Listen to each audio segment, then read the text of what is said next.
Дорогие сябры, віншую вас з 94-й гадавінай незалежнасці Беларускай Народнай Рэспублікі. Гэта наша вялікае свята.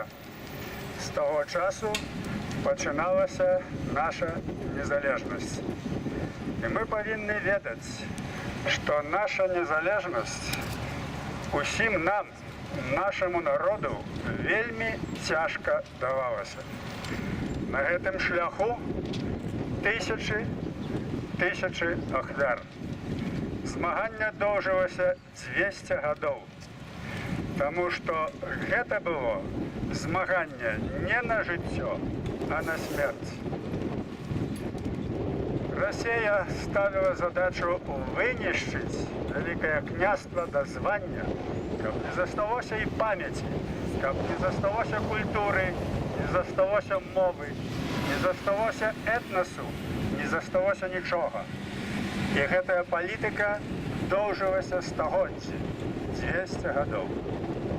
І кожнае пакаленне паўставала за незалежнасць і свабоду у тых цяжкіх умовах, у якіх яны жылі. Тут Дзяніс сказаў пра герояў. Так вось на гэтым шляху шмат герояў паклалі сваё жыццё за свабоду Беларусі. Герой той, хто ахвяруецца за ідэю і ахвяруецца за сяброў сваіх, ахвяруецца за народ. Сёння мы маем такого героя ў турме. Гэта Сергей Коваленко, які падняў сцяг над усёй беларускай нацыяй, які ахвяруецца за эту праўду, за свае дзеянні, за свабоду і за святы чырвона-белы сцяг. Ён стаіць на сваім і сказаў, што пойдзе да канца. І ідзе да канца. Вось гэта і ёсць гераізм. Гэтага чалавека трэба памятаць, падтрымліваць яго духам нашым, нашымі пісьмамі, нашай інфармацыяй, бо ён яшчэ жывы. І мы спадзяемся, што ён выжыве. Хаця яго стараюцца ўламаць усімі сваімі цёмнымі сіламі, на якія яны здольныя. Але мы перакананыя, наш герой выжыве і будзе жыць, бо ідэя святая, ідэя яго уздымае. Гэта мы павінны памятаць. І другое.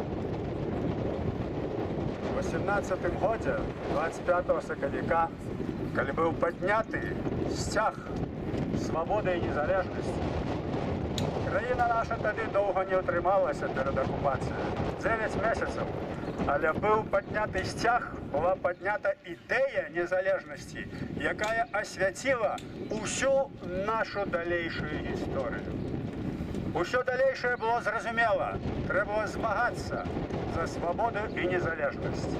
Калі б не было 25 сакавіка, то не было б і 25 жніўня.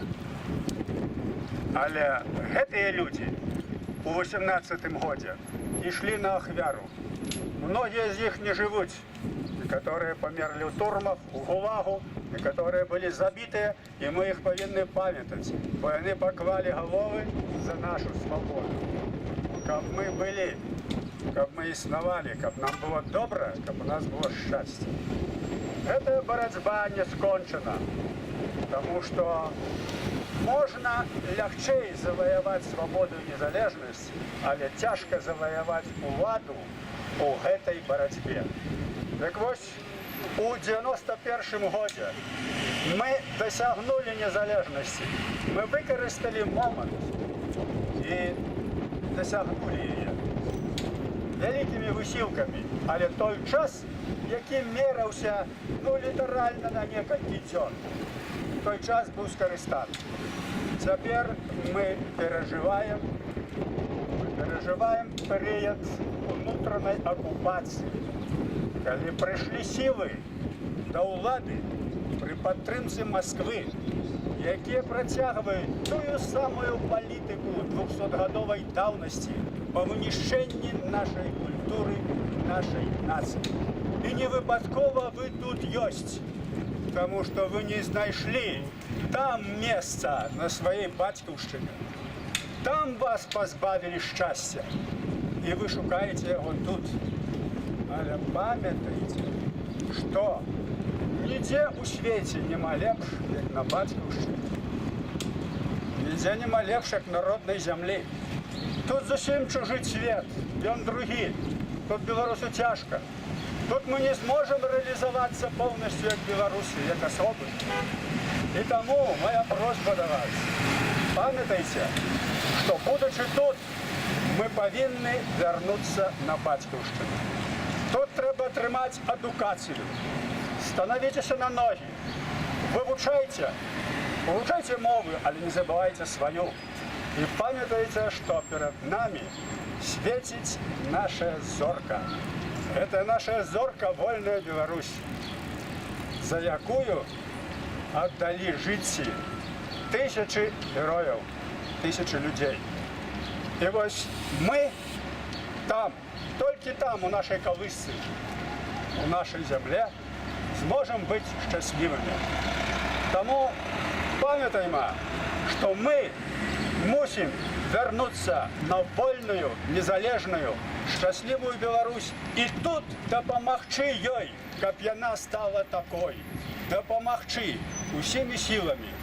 Тим, що ми не забудемо нашу мову, нашу культуру, що ми будемо разом, що ми будемо підтримувати одного, ми будемо цікавитися нашою землею, ми будемо допомагати нашим людям, нашій свободі.